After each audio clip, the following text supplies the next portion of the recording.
أعوذ بالله من الشيطان الرجيم بسم الله الرحمن الرحيم قال الذين لا يرجون لقاءنا لولا أنزل علينا الملائكة أو ربنا لقد استكبروا في أنفسهم وعتوا عتوا كبيرا يوم يرون الملائكة لا بشرى يومئذ للمجرمين ويقولون هجرا محجورا وقدمنا إلى ما عملوا من عمل فجعلناه هباء منثورا أصحاب الجنة يومئذ خير مستقرا وأحسن مقيلا ويوم تشقق السماء بالغمام ونزل الملائكة تنزيلا الملك يومئذ الحق للرحمن وكان يوما على الكافرين عسيرا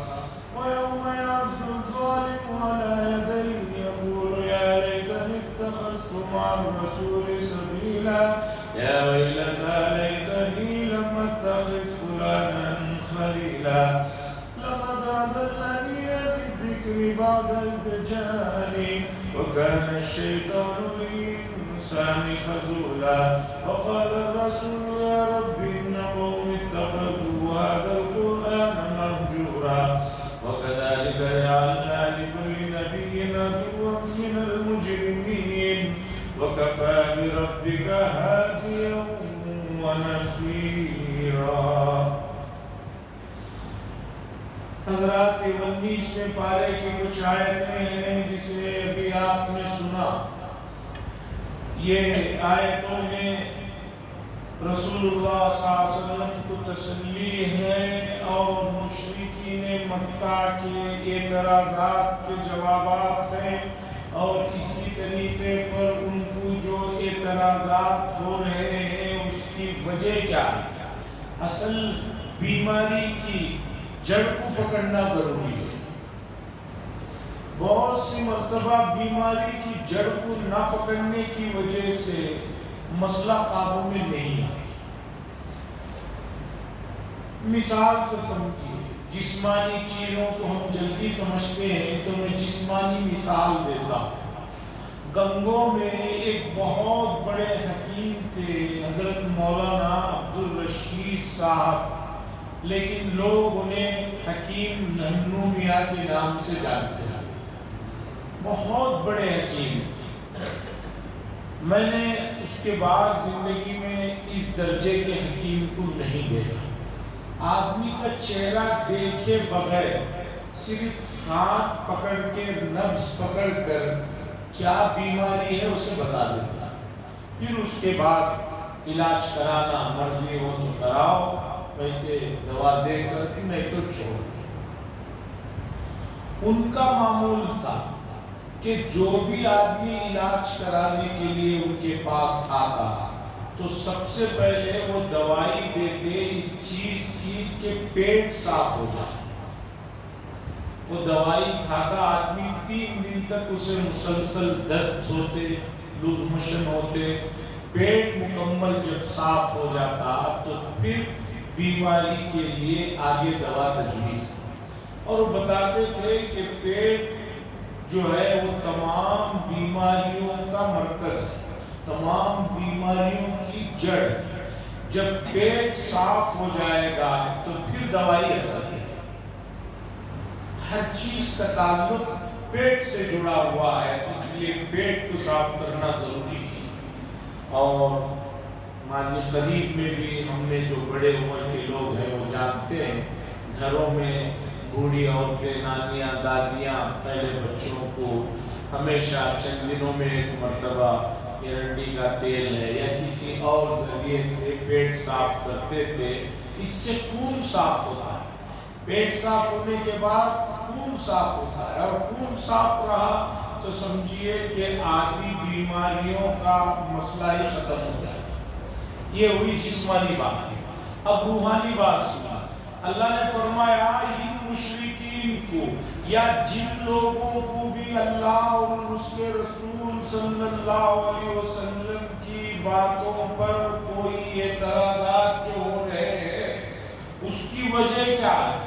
اس کی وجہ اور اس کی جڑ یہ ہے کہ ان لوگوں نے آخرت کو بھلا دیا، انہیں یہ بات ذہن سے نکل گئی ہے کہ اس دنیا کے بعد ایک حقیقی دنیا ہے جسے آخرت کہا جاتا ہے، اور وہاں پر ہر آدمی کے کیے ہوئے اعمال کا بدلہ ملتا ہے، اور جس آدمی کو آخرت کا مسئلہ یقینی نہ ہو، بھول گیا ہو، تو پھر دنیا کی یہ چھوٹی سی زیب و زینت، یہ چھوٹا سا عیش و آرام، یہ چھوٹی سی حکومتیں، یہ چھوٹا سا مال و دولت آدمی کو مغرور بنا کر رکھ دیتا ہے، حد سے آگے جو ہے اسے بڑھا کر چھوڑ دیتا ہے۔ اب بات سمجھ میں ہی نہیں آتی، اور جس آدمی کو آخرت پیش نظر ہوتی ہے، وہ کتنی بڑے عہدے پر ہو، کتنا دولت مند کیوں نہ ہو، دولت کی بات آئی تو حضرت سلیمان علیہ السلام کو لے لیجئے کہ کیسی اللہ نے حکومت عطا فرمائی، انسان تو انسان، جنات ان کے ماتحت تھے، ان کے انڈر میں تھے، چرندے پرندے ہوائیں تک ان کے حکم کے تابع تھے، لیکن اس کے باوجود انہوں نے کبھی اللہ کے ذکر کو نہیں چھوڑا، اللہ کی یاد سے کبھی غافل نہیں ہوئے۔ ان کے والد حضرت داؤد علیہ السلام، قرآن نے فرمایا کہ لوہا ان کے ہاتھ میں آ کر موم بن جاتا، جیسے چاہے، جیسے آدمی موم کو مدوڑتا ہے، اسے اپنے حساب سے ڈھالتا ہے، لوہا ان کے ہاتھ میں موم بن جاتا تھا۔ وَأَلَنَّا لَهُ الْحَدِيدِ، اس سے وہ جنگی زرہ، جنگی لباس بناتے تھے، لیکن کبھی انہوں نے اتنی طاقت، قوت اور صلاحیتوں کے باوجود انہوں نے کبھی اللہ کے ذکر سے اپنے آپ کو غافل نہیں کیا۔ اللہ فرماتے ہیں وَقَالَ الَّذِينَ لَا يَرْجُونَ، اور وہ لوگ جو نہیں امید رکھتے ہماری ملاقات کا، وہ کہتے ہیں کہ کیوں نہیں ہم پر ملائکہ نازل ہوتے۔ کون لوگ یہ بات کہہ رہے ہیں؟ لا یرجون لقاءنا، جو ہماری ملاقات کا اندیشہ نہیں رکھتے ہیں، انہیں آخرت کا یقین نہیں ہے، اس کے بارے میں انہیں گمان نہیں ہے، وہ کہتے ہیں لولا انزل علینا الملائکۃ نرى ربنا، کیوں نہیں ہمارے پاس فرشتوں کو بھیج دیا جاتا، او نرى ربنا، یا ہم ڈائریکٹ جو ہے اللہ کو کیوں نہیں دیکھ لیتے، اللہ میں کیوں نہیں نظر آ جاتے کہ نظر آئے اور آ کر بولے ہاں بھی محمد صلی اللہ علیہ وسلم پر ایمان۔ اللہ فرماتے ہیں لَقَدِ اسْتَكْبَرُوا، تحقیق کے بات یہ ہے کہ انہوں نے اپنے آپ کو بہت زیادہ بڑا سمجھ لیا ہے، اپنے آپ کو اپنے نفس میں بہت بڑے آدمی اپنے آپ کو سمجھ رہے کہ فرشتے آئے ان کو کہے اور اللہ اپنا دیدار کرائے اور اللہ کر ان کو کہے وَعْتَوْا عُتُوًّا كَبِيرًا، اور جو ہے بہت زیادہ جو ہے اپنے آپ کو بلند ظاہر کر رہے ہیں، یعنی تکبر اور بڑائی میں آ گئی ہے کہ سمجھ رہے ہیں کہ نبی کیوں ہمیں کوئی بات اللہ کی سنائے، ڈائریکٹ فرشتے کیوں آ کر نہیں سناتے۔ اللہ فرماتے ہیں یوم یرون الملائکہ، جس دن یہ دیکھیں گے ملائکہ کو، لا بشرا، اس دن انہیں کوئی خوشی نہیں ہوگی۔ یہاں تو کہہ رہے ہیں مکے میں کہ ہمیں فرشتے کیوں نہیں آ کر کہتے، ہم فرشتوں کو کیوں نہیں دیکھ لیتے۔ اللہ فرما رہے ہیں جس دن یہ فرشتوں کو دیکھیں گے، اس دن ان کے لیے، مجرمین کے لیے کوئی خوشی کی بات نہیں ہوگی، اس لیے کہ فرشتے انہیں گھسیٹ کر لے جا کر جب جہنم میں ڈالیں گے اور انہیں عذاب پر ان کو، یعنی فرشتوں کو ان پر مسلط کیا جائے گا۔ وَيَقُولُونَ حِجْرًا مَحْجُورًا، اور اس دن وہ کہیں گے کہ ہمیں پناہ دے دی جائے، ان فرشتوں ہمیں پناہ دے دی جائے، کوئی آڑ بنا دیا جائے جہاں ہم فرشتوں سے چھپ جائیں۔ اب تو کہہ رہے ہیں کہ فرشتے کیوں نہیں آتے، فرشتوں کو ہم دیکھنا چاہتے ہیں، لیکن جب قیامت کے دن فرشتے آئیں گے عذاب لے کر ان کے لیے، اس دن کہیں گے کہ اے ہماری پناہ، ہمیں پناہ دے دیجئے، کوئی آڑ ہو تو ہم جا کر ان سے چھپ جائیں۔ وَقَدِمْنَا إِلَىٰ مَا عَمِلُوا مِنْ عَمَلٍ فَجَعَلْنَاهُ هَبَاءً مَنْثُورًا۔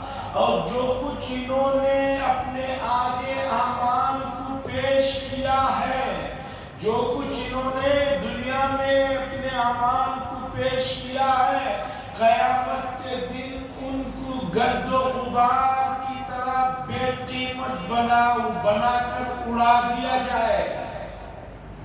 اس لیے کہ کتنا بھی کوئی آدمی نیک اور اچھا کام کرے، قیامت کے دن قابل قبول ہونے کے لیے ایمان شرط ہے۔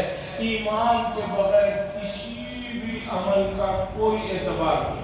فَجَعَلْنَاهُ هَبَاءً مَنْثُورًا، پس بنا دیا جائے گا گرد و غبار، اڑنے والا گرد و غبار، انہیں بے قیمت بنا دیا جائے گا۔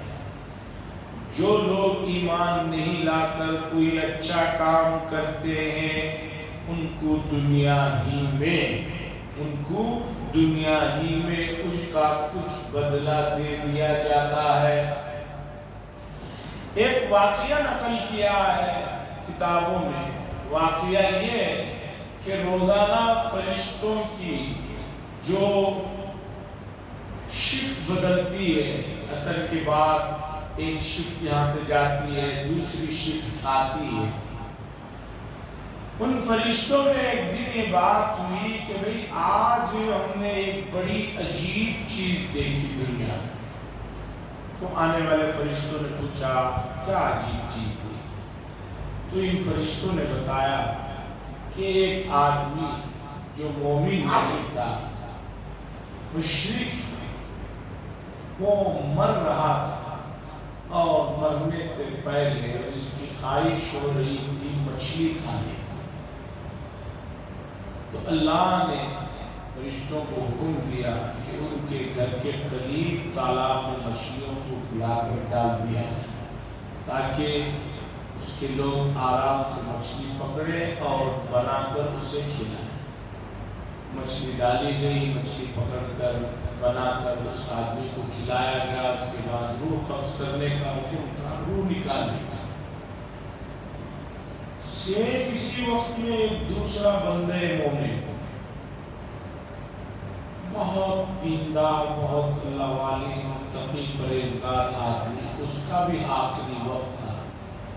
اس کی آخری خواہش تھی انتقال سے پہلے، جب آخری وقت چل رہا تھا تو اس نے کہا کہ مجھے زیتون کا تیل پلا دیا جائے۔ گھر میں رکھا ہوا تھا، چونکہ زیتون کو اللہ نے مبارک درخت سے تشبیہ دی، تو فرشتوں کو حکم ہوا کہ اس کے گھر میں جو زیتون کا بوتل رکھا ہوا ہے اسے گرا کر توڑ دیا جائے۔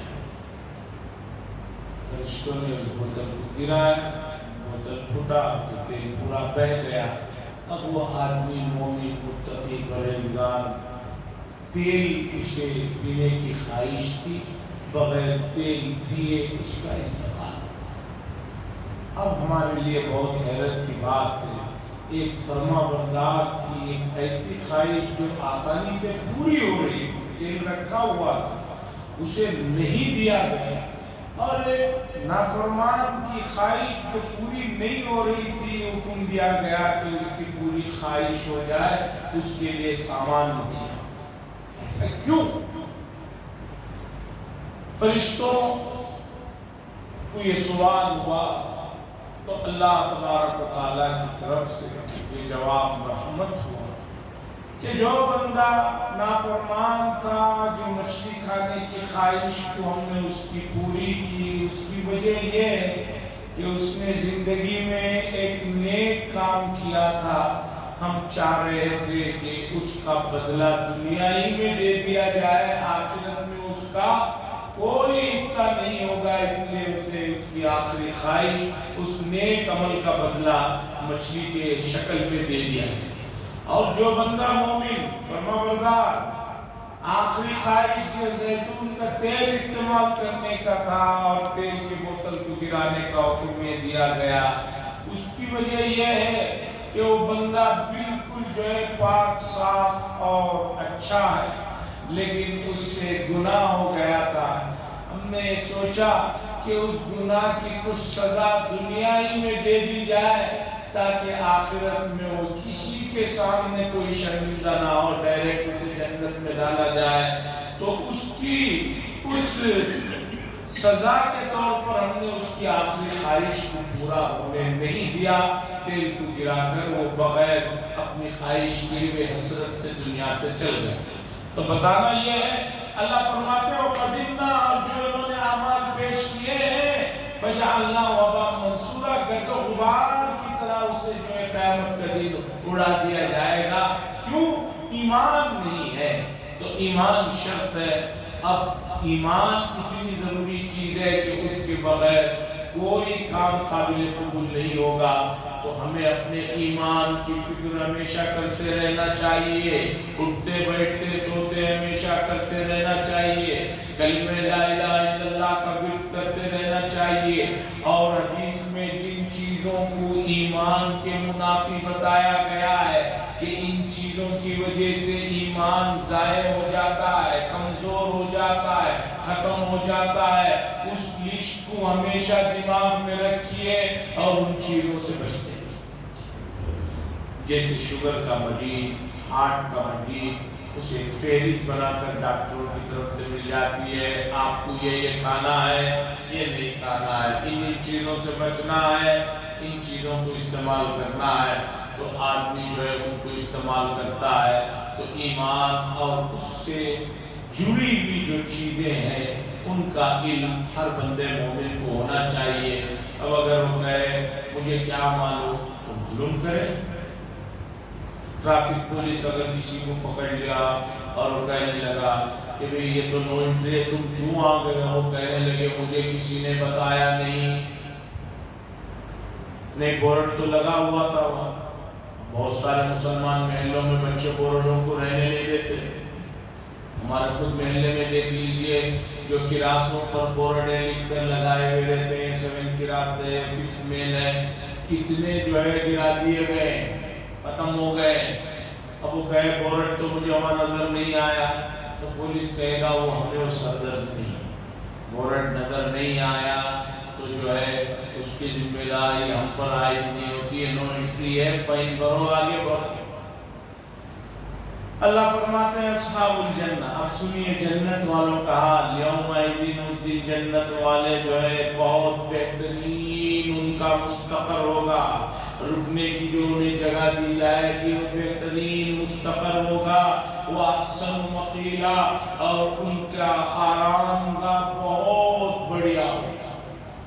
آرام گاہ، مقیلا سونے کی جگہ، آرام گاہ، اللہ فرماتے ہیں ان کی سونے کی جگہ بھی بہت بڑھیا ہوگی۔ حضرات، جن لوگوں نے بادشاہوں کے کمروں کو، بادشاہوں کے محلات کو دیکھا ہے، انہیں اندازہ ہونا چاہیے کہ دنیا کے بادشاہوں کے جو کمرے ہیں، ان کا جو عیش و آرام ہے، ان کے لیے جو گدے اور جو تکیے بنائے جاتے ہیں، وہ جو کچھ جنہوں نے کبھی دیکھا ہے، اور اب تو بہت ساری چیزوں کو قریب سے جا کر دیکھنے کی ضرورت نہیں ہے، آدمی گھر بیٹھے ہی موبائل میں ٹی وی میں دیکھ لے سکتا ہے۔ سوچئے جتنی آرام کی وہ چیزیں ایک دنیا میں کسی آدمی کو ملی ہوئی ہیں، اس سے ہزاروں گنا زیادہ عیش و آرام کی چیزیں جنتیوں کو جنت میں ملی۔ بعض چیزیں اتنی کمیاب ہیں، نایاب ہیں، اتنی قیمتی ہیں کہ ان کی کوئی قیمت ہی نہیں۔ شال مثال کے طور پر شال کو لیجیے، شال ہم لوگ اوڑھتے ہیں سردیوں میں، 1000 روپے، 500 روپے، 2000 روپے شال کی قیمت ہے۔ کشمیر میں ایک خاص دمبے کے بالوں سے بنی ہوئی شال ہوتی ہے، اسے رنگ شال کہتے ہیں، یعنی انگوٹی کا جو یہ رنگ ہوتی ہے، پہنی ہوئی انگوٹی، اتنی وہ شال پتلی ہوتی ہے کہ شال کو انگوٹی کی رنگ میں ادھر سے ڈالیے، ادھر سے نکالیے، کوئی بہت وزنی، بہت بھاری نہیں ہوتی۔ 90s کے زمانے میں جب میں پڑھتا تھا تو ہمارے ساتھی بتاتے تھے اسی وقت تقریباً اس کی قیمت 1,00,000 روپیہ.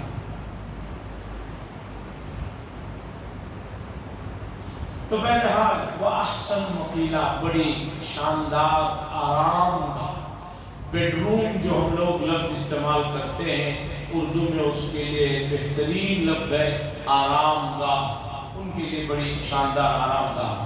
وَيَوْمَ تَشَقَّقُ السَّمَاءُ بِالْغَمَامِ وَنُزِّلَ الْمَلَائِكَةُ تَنزِيلًا. اب میدان محشر قیامت کا منظر اللہ بتا رہے ہیں، اور اس دن یاد کیا جائے جب آسمان پھٹے گا اور بادل کی شکل میں ایک چیز ظاہر ہوگی، یعنی آسمان پھٹے گا اور اس میں سے ایک پتلے سے بادل کی شکل ظاہر ہوگی اور اس بادل میں سے فرشتے نازل ہوں گے، قطار بن کر جو ہے نازل ہوں. حدیث میں آتا ہے حساب کتاب سے پہلے بادل پھٹے گا، یعنی آسمان پھٹے گا، اور جو بادل ہوتا ہے پتلے سے بادل کی شکل میں اللہ تبارک و تعالیٰ کی تجلی ہوگی، اور اس کے ساتھ بے شمار لاکھوں فرشتے آس پاس جو ہے نازل ہوں گے، ایک قطار میں لین بندے ہوئے آئیں گے.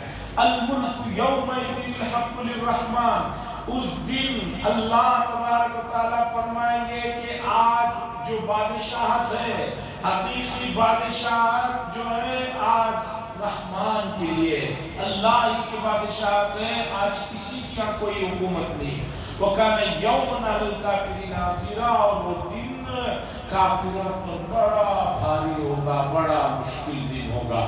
وَيَوْمَ يَعَزُّ الظَّالِمُ. اور یاد کریے اس دن کو، قیامت کے دن، جب آدمی اپنے ہاتھ کو کاٹے گا. آدمی جب غصے میں ہوتا ہے، افسوس میں ہوتا ہے تو ہاتھ کتر لیتا ہے.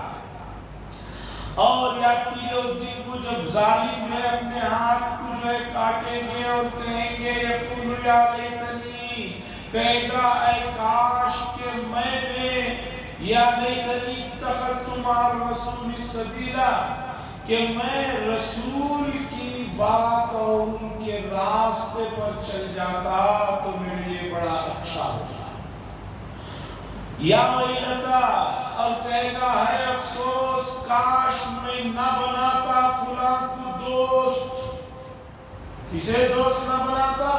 جو آدمی بھی ایک انسان کو حق بات سے اور سیدھے راستے سے بھٹکانے والا ہے، دور کرنے والا ہے، ایسا آدمی سے پر اسے قیامت کے دن افسوس ہوگا. یا ویلتا ہے افسوس، کاش میں فلاں کو دوست نہ بنایا.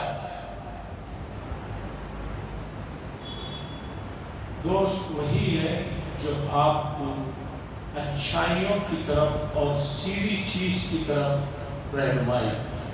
دوست وہ نہیں ہے جو آپ کو اچھا بنتا ہوا نہ دیکھے اور برائیوں میں آگے لیتا چلا جائے. آج جن کو دوست لوگ کہہ رہے ہیں، حقیقی معنوں میں وہ دوست نہیں ہے، دشمن ہے، کہ وہ ایک آدمی کو غلط راہوں پر لگا رہے ہیں. اس لیے حدیث میں آتا ہے کہ کسی آدمی کو دیکھنا ہو تو اس کی دوست کو دیکھو، اس لیے کہ آدمی اپنے دوست کے مذہب اور طور طریقوں پر ہوتا ہے. دوست میں اگر برائیاں آ رہی ہیں، ایسے سے اس نے دوستی کر رکھا ہے، تو یہ بھی بہت جلد اسی راستے پر چلا جائے گا. یا ویلتا، اے کاش، لیتنی لم اتخذ فلانا خلیلا، کاش میں فلاں کو جو اپنا دوست نہ بنایا ہوتا. لقد اضلنی عن الذکر بعد اذ جاءنی، کہ میرے پاس نصیحت آ چکی تھی، اس کے باوجود میں راستے کو بھلا بیٹھا. نصیحت قرآن ہے، نصیحت اسلام ہے، نصیحت رسول اللہ صلی اللہ علیہ وسلم کی لائی ہوئی پاکیزہ تعلیمات ہیں. یہ تعلیمات آنے کے بعد جو ہے آدمی اپنے راستے سے بھٹک جائے اور بھٹکا دیا جائے تو اس سے زیادہ افسوس اور کیا ہو سکتا ہے. وَكَانَ الشَّيْطَانُ لِلْإِنسَانِ خَذُولًا. اور شیطان جو ہے انسان کے لیے وہ ہمیشہ ہی دھوکہ دینے والا، بھٹکانے والا اور رسوا کرنے والا ہے. شیطان کا کام ہی بنی آدم کو رسوا کرنا ہے. آدم علیہ السلام کی اولاد کو رسوا کرنا، اسے رسوا ہوتا ہوا دیکھنا، یہ شیطان کا مشن ہے، اس لیے شیطان سے کسی بھی خیر کی امید رکھنا صحیح ہے۔ آج بھی گاؤں میں، دیہاتوں میں جو خاندانی دشمنیاں ہوتی ہیں، اتنے بڑے پیمانے پر ہوتی ہیں، اتنے بڑے پیمانے پر ہوتی ہیں کہ کوئی ایک دشمن دوسرے دشمن سے اچھے حصے مل رہا ہے تو یقیناً اس میں اس کا کوئی راز چھپا ہوا ہوتا ہے جو اسے جو ہے ختم کرنا چاہتا ہے۔ حالانکہ انسان کا حیثیت آدم علیہ السلام کے اولاد ہونے میں برابر۔ شمالی ہندوستان کا سب سے بڑا المیہ یہ ہے کہ وہاں پر مسلمانوں میں اتنی برادریاں ہیں، اتنی ذات پات کی تقسیم ہے، سب کلمہ پڑھ رہے ہیں، نماز پڑھ رہے ہیں، روزہ رکھ رہے ہیں، سب کر رہے ہیں، لیکن اس کے باوجود یہ سید ہے، یہ شیخ ہے، یہ پٹھان ہے، یہ انصاری ہے، یہ جلائے ہیں، اور خدا جانے یہ فلاں برادری ہے۔ اب ان میں آپس میں مثال کے طور پر چوتھے پانچویں نمبر کی ایک برادری ہے، اس کے لڑکے کی اوپر کے لڑکی والوں سے برادری سے شادی ایسے ہی ہے جیسے غیر مسلموں میں شادی کوئی جا کر لے تو کیا ہے، اتنی شدت۔ اس لیے تو خاندان نے، اسلام نے خاندان کی حیثیت نہیں بتائی تھی کہ آپ کلمہ پڑھنے والوں ہی میں ایک دوسرے کو اس طرح کی جو ہے برادریوں میں تقسیم کر کے ان کو انسانیت سے نیچے اتار دیں۔ یہ تو برادران وطن کا معمول ہے کہ اونچی ذات والے آج بھی چھوٹی ذات والوں کے ہاتھ کا نہ کچھ کھاتے ہیں، نہ اپنے گھر کی کوئی چیز سے انہیں کچھ پلاتے ہیں۔ تو کان الشیطان للانسان خذولا، اور انسان کے لیے شیطان رسوا کرنے والا اور رسوائی کے لیے شیطان انسانوں کے پیچھے لگا ہوا۔ وقال رسول، اور رسول کہیں گے یا رب، اے میرے رب، یہ میری قوم ہے جنہوں نے قرآن کو چھوڑ رکھا تھا، قرآن سے دوری اختیار کر رکھی تھی۔ قیامت کے دن رسول صلی اللہ علیہ وسلم کہیں گے اے اللہ، میرے قوم تھی جنہوں نے قرآن کو چھوڑ رکھا تھا۔ مفسرین نے لکھا ہے یہ آیت اگرچہ نازل ہوئی ہے اس وقت مکہ المکرمہ میں مشرکین اور کفار کے متعلق کہ وہ قرآن کو انہوں نے چھوڑا ہوا تھا، تو اس کی شکایت اللہ کے پاس رسول اللہ صلی اللہ علیہ وسلم فرمائیں گے، لیکن موجودہ حالات میں یہ صرف برادران وطن کے لیے خاص نہیں ہے، امت مسلمہ کا بڑا طبقہ ایسا ہے جس نے قرآن کو چھوڑ رکھا۔ عمل تو دور کی بات ہے، پڑھنے پڑھانے سے بھی اپنے آپ کو قرآن سے دور رکھا ہے۔ اگر ایسا چل رہا ہے تو قیامت کے دن نبی صلی اللہ علیہ وسلم اللہ سے شکایت کریں گے کہ ان لوگوں نے قرآن کو چھوڑا تھا۔ آپ سوچئے جن کی شفاعت، جن کی سفارش سے ہمارا بیڑا پار ہونا ہے، وہی اگر اللہ سے ہماری شکایت کرے تو پھر ہمارا کیا ہوگا؟ حضور صلی اللہ علیہ وسلم کی شفاعت اور سفارش سے بیڑا پار ہونا ہے۔ اب اگر وہی نبی ہماری اللہ کے سامنے شکایت کریں گے اللہ، یہ میری قوم نے قرآن کو چھوڑا ہوا تھا، دوری بنائی ہوئی تھی، تو پھر سمجھیے کہ ہمارے خسارے میں، ہمارے نقصان میں کوئی شک نہیں رہے۔ اس لیے عزیزان گرامی، بہت ہی ادب و احترام کے ساتھ میں گزارش کرتا ہوں کہ قرآن کے پڑھنے پڑھانے اور اس کے تعلیم تعلم کے سلسلے میں کسی بھی طرح کی کمی کوتاہی نہ ہونے پائے۔ گھروں میں جیسے ماہ مبارک میں قرآن کی تلاوت کا معمول تھا، عام دنوں میں بھی تھوڑی دیر سے ہی قرآن کو پڑھنے کا معمول بنائے، سمجھنے کا معمول بنائے، اس کے احکامات پر عمل کرنے کا معمول بنائے، اور ان تمام چیزوں کے لیے اللہ کی مدد مانگتے رہے، ورنہ قرآن کی آیت سورہ فرقان کی کہہ رہی ہے، اللہ کے نبی فرمائیں گے وقال الرسول، اور رسول کہیں گے یا رب ان قومی، یہ میری قوم ہے جنہوں نے قرآن کو چھوڑ رکھا تھا۔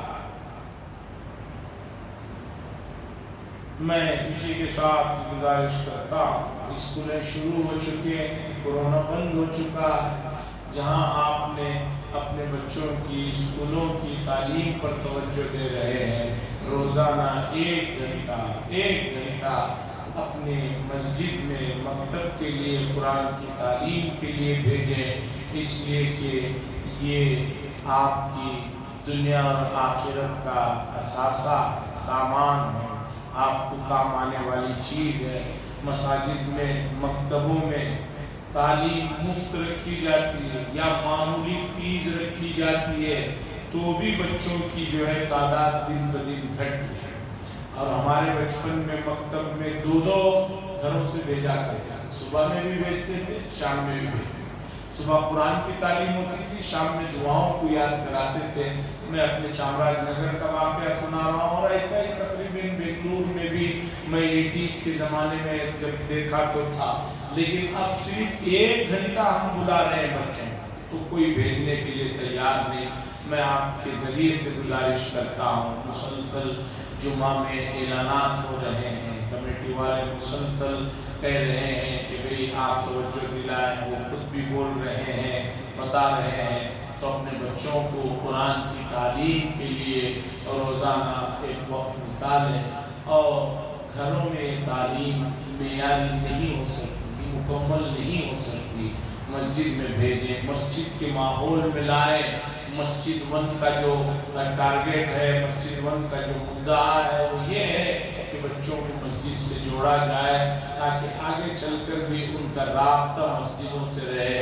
اس لیے ہماری گزارش ہے کہ قرآن کی تعلیم اور تعلم کی طرف توجہ دیں۔ وآخر دعوانا الحمدللہ رب العالمین، الحمدللہ رب العالمین، اللہم صلی علی سیدنا شفیعنا نبینا حبیبنا مولانا محمد بارک وسلم، ربنا آتنا فی الدنیا حسنہ وفی الآخرة حسنة وقنا عذاب النار، صلی اللہ تعالی وسلم علی خیر خلقہ محمد وعلی آلہ وصحبہ اجمعین، والحمدللہ رب العالمین۔